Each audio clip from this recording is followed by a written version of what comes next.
sacrifice you made for our well-being and freedom. We are extremely fortunate and grateful to have you join us today.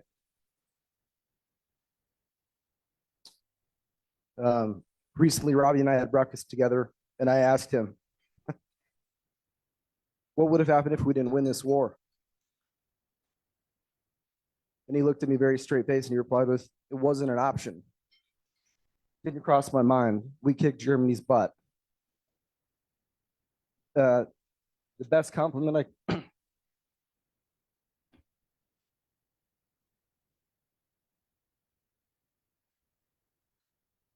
the best compliment that I can give to you is that I cannot wait to tell my daughter about you and the greatest generation. Thank you.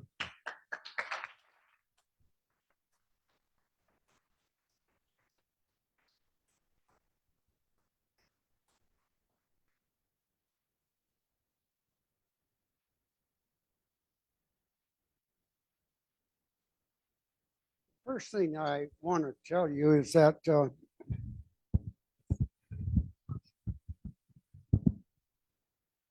you. My daughter said, Dad, what are you going to talk about? And I said, I don't know. I mean, you know, so you're a World War II veteran. Yeah, so is everybody else, it seems like. I would have re-enlisted, but they tried to kill me.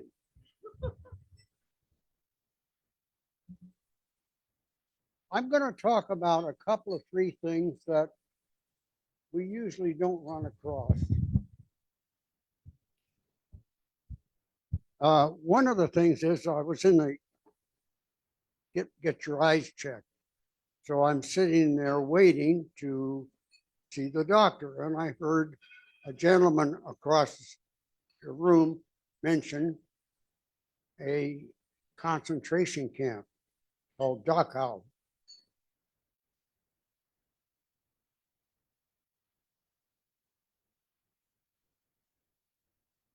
I still suffer from post-stress syndrome. That gentleman was in Dachau. And he's sitting in the room across from me. We liberated Dachau.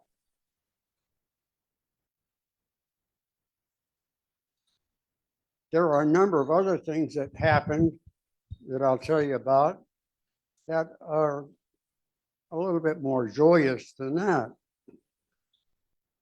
We were in a kitchen truck. That's a great big 6x6 that has stoves in it. And somebody said, you know how to make donuts? I said, yeah, we learned that in cook and baker school in the Army. Can you make us some donuts? Yeah. Well, we're up there making donuts. I hear this. Somebody's knocking on a tailgate. So you go out to the tailgate, there's two canvases between you and the light. So you get between the two canvases, finally get out to the where you can look down on a tailgate, and there's two figures. Couldn't see them very clearly. So we said, come on up. Well, in German, it's "Komm ins Haus" sounds pretty much like English. In fact, it's the English language is based on the German language. So these two people came up into the thing, and we got into the light, gave them coffee and gave them some donuts. So it was a couple of young, scared, hungry, cold German soldiers. They were probably maybe 16, 17. So we talked to them a little bit. They drank a little coffee, ate a couple of donuts. And we're going to take them over and turn them into the CO so that he knows what we were doing. Knocked on the thing and can we come in? Yes, sir. Walked in there with these two soldiers, and the CO looked at them and said, okay, Corporal of the Guard, take them over there and process them. You I want to see. And so I'm standing there, okay.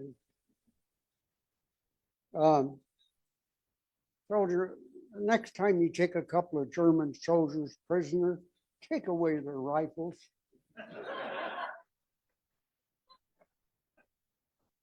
I mean, you know what, 18, 19, you know. Another time, we're on the Rhine River, overlooking the Rhine. We know we're going to have to cross it. And we're in a snowbank. Now, this is reconnaissance. You're looking over, checking everything out, memorize it, and come back and tell them what's happening. So we're just waiting, and we're about 10 feet above the highway, the little road, running along parallel to the Rhine. We hear this jabbering and talking and walking and look over. There's a whole column of German soldiers walking by, just chatting and had no idea that we were there, and we certainly didn't make any noise. So after they passed, we went back and reported, and we knew there was some. And another time, the same kind of thing happened. We're in a column of probably 50, 60 vehicles at early night, traveling along with no lights, just bumper to bumper practically. And there's a little side road, and out of the side road came another column on the other side going the opposite direction. They were Germans. And we didn't realize it until finally somebody kind of looked at them and said, they're not Americans. And then all of a sudden, everything just went wild. And it was quite a little battle. Finally, they gave up, put us, took them prisoner. Well, we were in a 6x6 that had 5-gallon cans of gasoline for the tanks. So we took a bunch of these German soldiers, prisoners, and put them on top of the gasoline can to take them back. First thing they did was light a cigarette. That's when I learned "Rauchen Sie nicht," don't smoke. It's just silly little things like this that happen that you casually remember, you know. But by and large, it was a fascinating thing after World War II. One of the things that I had the ability to do, and I didn't realize it, was communicate with people no matter what their language was. I could resuming Polski a little bit, capisce italien, some, je ne comprends pas français, you know. And so we would, the Germans conscripted people from all over Europe to work in their factories. They kept them in concentration camps, and we would liberate those concentration camps and then take them home. Well, I had enough points to go home immediately. So I went to the CO and, you know, with my points, I'm all ready to go. Where are we going? And Captain Haynes and I had gone all the way from Fort Knox clear through the war. So I was one of the few people that he recognized that we'd served together a long time. You're not going home anyway. What did I do? He said, you communicate with too many people very easily. We need people like you to take people back to their country. So I stayed a whole year after World War II, taking people back to Yugoslavia or to Hungary or to wherever, Czechoslovakia. And sometimes we'd take them on a train. A few times we'd take them on a truck. But they had the opportunity to go home, and it was a good thing to see the joy that they had of getting back home. And it was a fascinating little thing.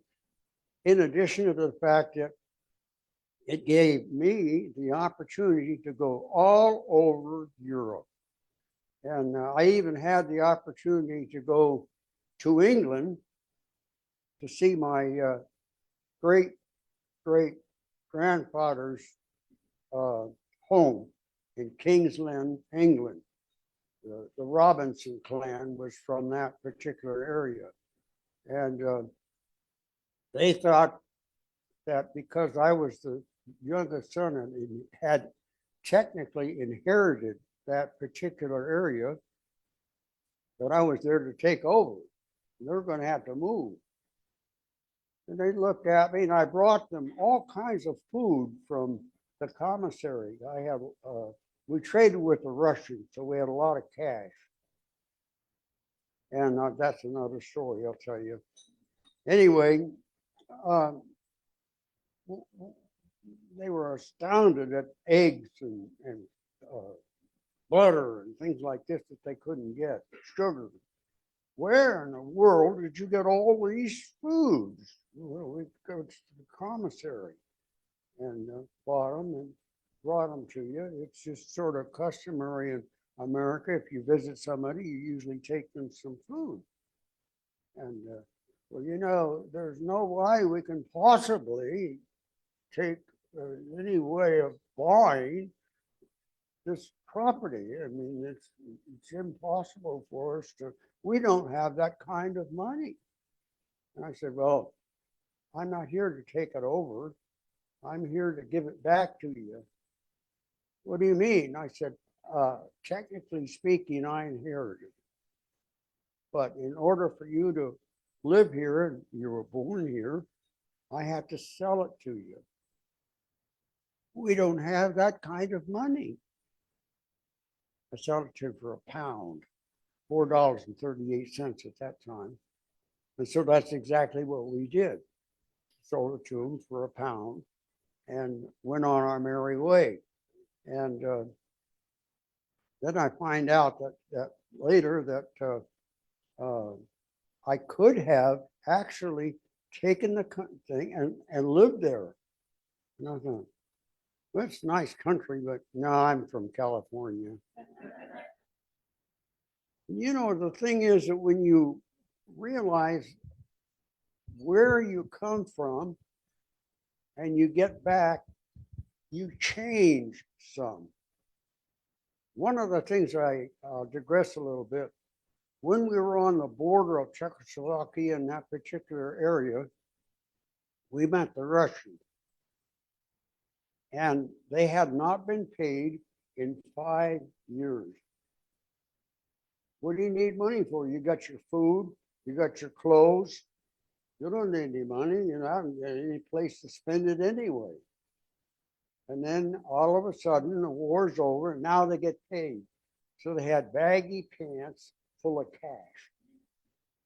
And they didn't know what to do with it. I mean, most of them are pretty much peasants. They had no idea what to do with money, but they would buy anything American. A pair of GI shoes that the sergeant was trying to get rid of, got a couple of 3 boxes, and I don't want to take them back. Can you do something with them? Yeah, I'll get rid of them for you. Okay, take them up to the border and talk to them in German, back and forth a little bit. A pair of GI shoes like that, $50 American. You know, so I had all this cash coming in, send it home to my folks. My dad get a letter back and said, where are you getting all this money? What's going on? You know, and I continued to do that. When I came home, I had over $12,000. And that was 1946, which was a whole bunch of money. The thing about that kind of stuff was we took a little town and walked in there, wandering around, doing reconnaissance, checking everything out, and I came across a 1935 Ford convertible in excellent condition with what we call a portion top. It was a California style top. Talked to the Burgermeister. His son had gone to USC, brought the car home, joined the Luftwaffe, and unfortunately got killed. And so the burgomeister, he didn't even drive. Well, Fishy, what do you want to do with this car? You want to buy it? Yeah, we'll buy it. How much? Buy a carton of cigarettes, 2 cartons of cigarettes. Well, that was $1.50 a carton. Gave him, and that was worth way more in those days than money. So I drive the Ford back, put it in the motor pool, get it checked out. The CO says, you know, you're going to be really popular. Could you think we can borrow it? Well, I don't know why not. I mean, you know, and we drove it around Europe some. And when it came time to go home, I sold it to him for $600.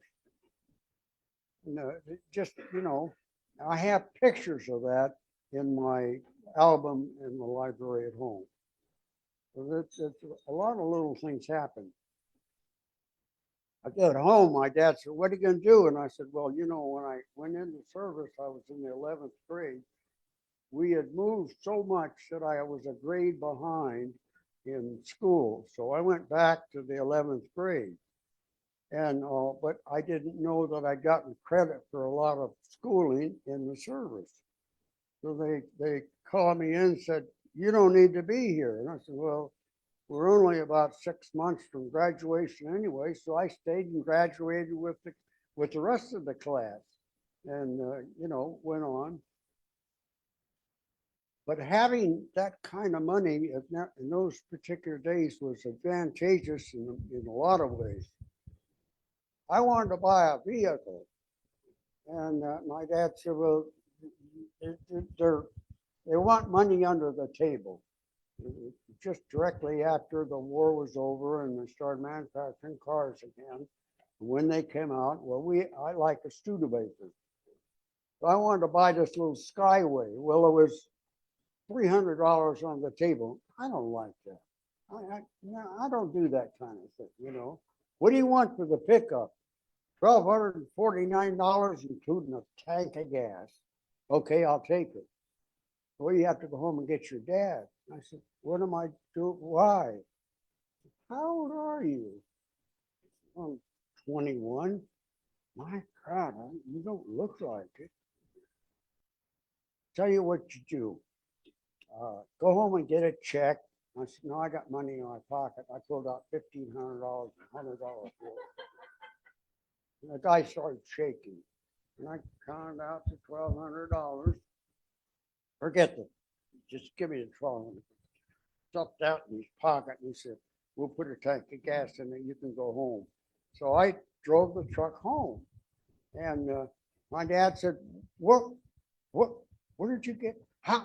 And I said, well, do we need a truck or not? I'm an electrician. You're an electrician. That's what you wanted me to be. Yeah. Tell you what we're going to do.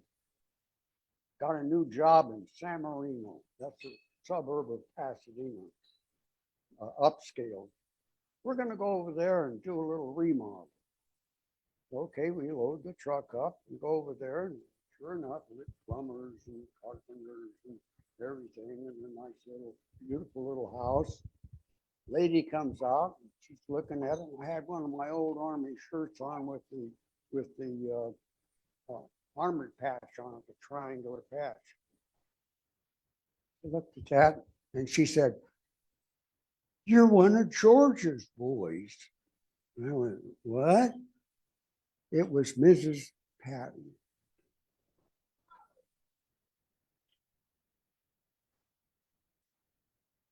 So she decided, well, we have to do lunch.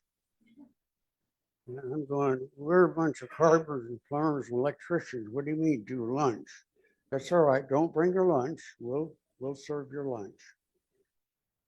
White tablecloths, lovely silverware. I mean, you know, come on, we're electricians, we're plumbers, you know, we don't get cleaned up for lunch. You grab your pail, sit down on the floor and eat. No, you had lovely dinner, lovely lunch. And she did it the whole week. And that's my story, and I'm stuck with it. Thank you very much, ladies and gentlemen. Stay right here. Don't go away.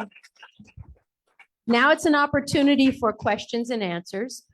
And if, no, not yet, not yet. We still have time. Sorry. It's not until after I have questions and answers. So, where are you, Liz? You got your mic? Oh, it's over there. So she's going to walk around all the people that raise their hands. She's going to get the questions. You're going to give the answers. There's your brethren. Oh, yeah. Hello, Henry. First, I want to congratulate you. When I walked in this room, I always felt I'm the oldest in the room, and you got me beat by 5 years.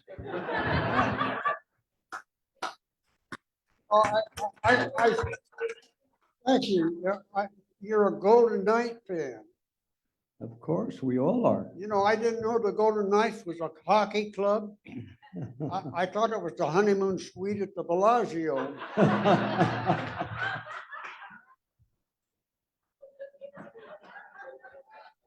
Well, Henry, when you talked about liberating Dachau, I have a very dear friend. I was with him. I see him every week. He's 95 years old, a Holocaust survivor, and he was in the death train that ended up with 3,000 Jews that parked in Dachau when the Allies liberated and found over only 18 survivors out of 3,000. I wondered if you were involved in the discovery of that death train. Yeah, we liberated Dachau. We liberated Breslau. And you drive up to the gate and look at the people, and they're starving.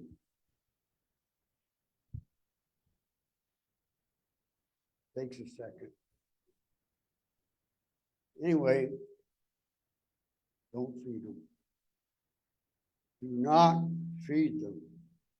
Many of these people haven't eaten much in maybe 2 or 3 weeks. If you feed them, you probably kill them. So you can give them cigarettes, or you can give them candy, but do not feed them. And they had to go through a complete process to get back to where they could eat properly.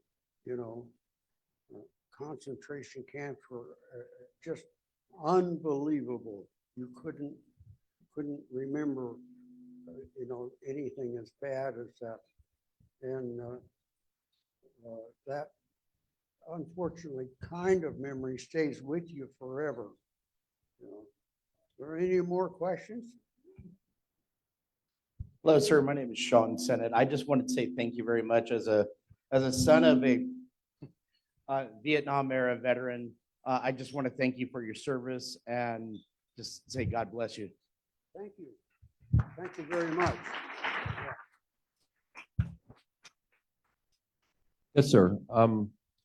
My question is, you know, for someone that's into history, you know, you see documentaries and you read books and a lot of discussion about how the Sherman tank was inadequate relative to the Germans. And so my question is, in your tank battalion or brigade, was the general feeling that was it just let's get on with business and don't worry about it, or was there a feeling like they were in inferior tanks when they matched up with the Germans? Now, I have a hearing problem, so I didn't quite hear you. If somebody could repeat that, or They're reading the history books and watching movies and documentaries, there's a lot of discussion about the fact that the Sherman tank was gasoline powered, lightly armored, had a smaller gun than most of the German tanks. And my question is, were your comrades and you, did you know that and did you dwell on it, or did you just get on with business and fought with the tank you had? Well, I'll tell you a little bit about the German tanks. First thing is that they were hand traversed. And so our tanks were smaller, faster, and they were electric. So the turret would spin quickly. But during a tank battle, and I witnessed 2 or 3 of them, the light tanks were the ones that really did the job because they were so agile, they could run up behind with a 37 millimeter cannon in there and shoot the engine out and just wait until the Germans came out and decimate them. And as far as they were an excellent tank. As far as firing at them, our shells would bounce off. We had a 75, we went to a 76, and it still didn't do much good. But the way that we won the tank battles primarily were with the light tanks, zipping around behind them, shoot the engine out, and then kill the Germans. And so it was really an unfair tactic in a lot of ways. Anyone?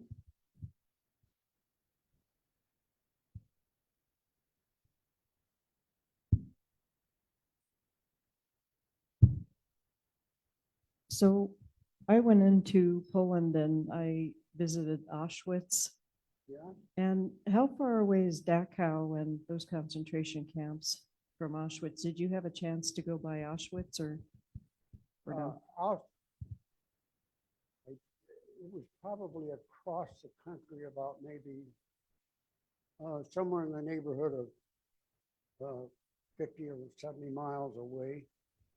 I'm very, very glad that I didn't get to Auschwitz. I knew about it, and I knew the fact is, I've met people that survived Auschwitz. They killed 6 million Jews. And I realize that a lot of people, for some reason, are anti-Semitic, and I haven't been able to figure that out, except that the Arabs didn't like the Jews clear back at King Solomon. So apparently that's the situation. They're going to carry it on no matter what. But Auschwitz was a sad situation, and I'm very, very glad that I didn't get an opportunity to even go there. And if I had, I wouldn't have wanted to, you know. It's something that just unbelievable. So it's May 8th, 1945, VE Day. And I think you're on the Danube at the time, right? Well, 1945 D-Day. No, not D-Day, VE Day, Victory in Europe Day.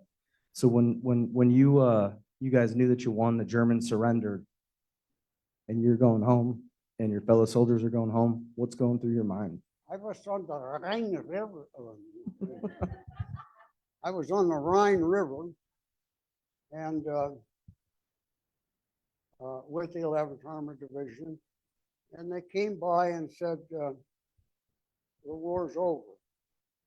And so the first thing the guys did was run to the winery, which was right there in town, and instead of turning the tap, they just took their machine gun and shot bullets through all the barrels of wine so it ran out on the floor. And then for 2 weeks later, because you were walking around in that wine, people, hey, Rob, what do you got to drink? I don't have anything. Well, I can smell it. Yeah, it's on my shoes. But, oh, by the way, the Danube is not blue. It's a dirty brown, like the rivers here in California. Are Any there other any more questions? questions? If not, I'll turn this over to you. Thank you.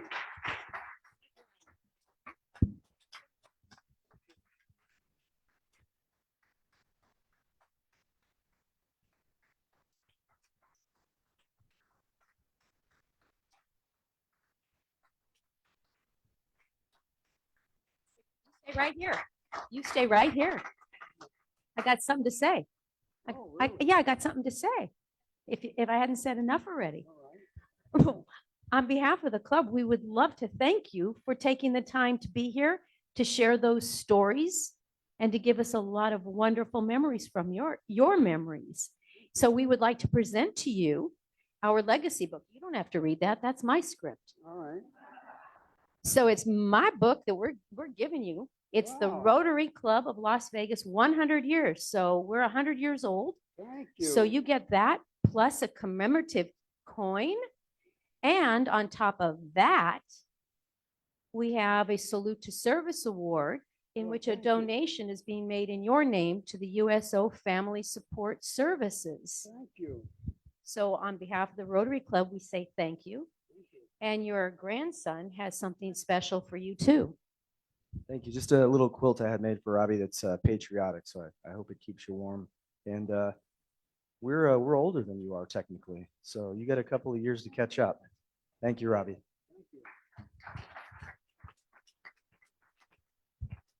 Thank you so much. Okay, now you guys get to sit. And we're back to my.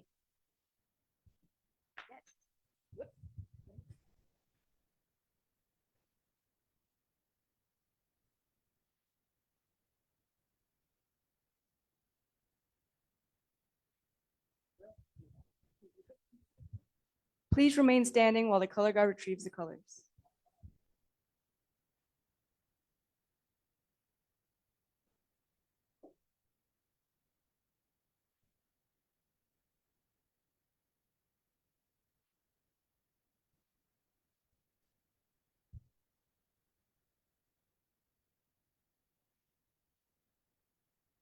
Bob, push your chair. There you go.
Wow.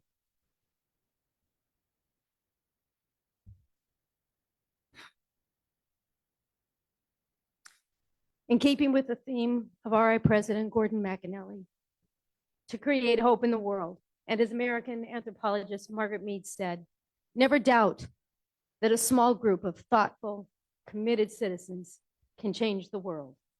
Indeed, it is the only thing that ever has. And with that, my thanks and gratitude. Wonderful meeting.